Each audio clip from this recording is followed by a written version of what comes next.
Welcome to Newsmakers. I'm your host, Nancy Lewis. Today we're going to be talking about broadband in our area, beyond our area. We're here today at the Royals Hall of Fame, which you see behind me, with the Lenexa Councilman, Andy Huckaba. Glad you're here. Thank you. So obviously, as we know, you're the right person to talk about broadband. You're my broadband guru. You know everything about this. You're on the member of the Intergovernmental Committee advising the FCC. Correct. You know Yes. everything.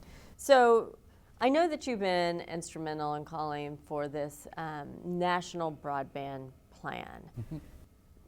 Tell me what that is, and then tell me what's new, because there's stuff going on, right? Sure. So a national broadband plan was created a number of years ago through a committee through the FCC at the direction of Congress and the White House. And I actually had a part in that as I led the group in the National League of Cities. We were the first major organization to call for a national broadband plan, and a lot of our language began to seep into that work and in that direction. Since then, and that's been a few years, broadband has become much more important to America, the people in America, the businesses in America, the government, and our ability to be globally competitive. And it's become a national priority for really Congress and the White House. It seems to be nonpartisan. Everybody understands how important it really is.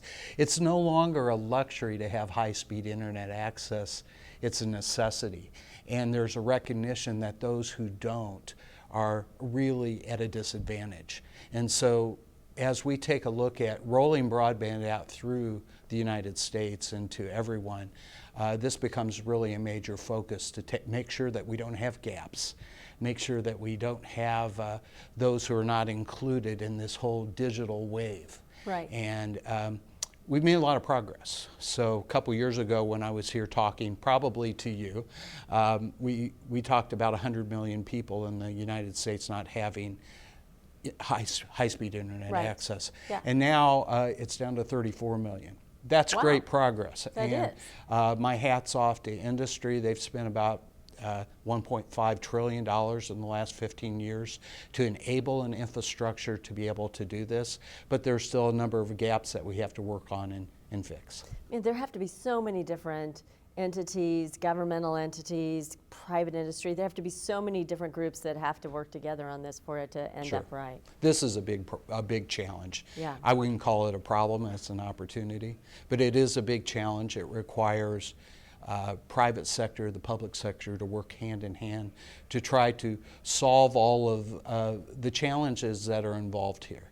And you know, we see a good story would be to take a look at K through 12.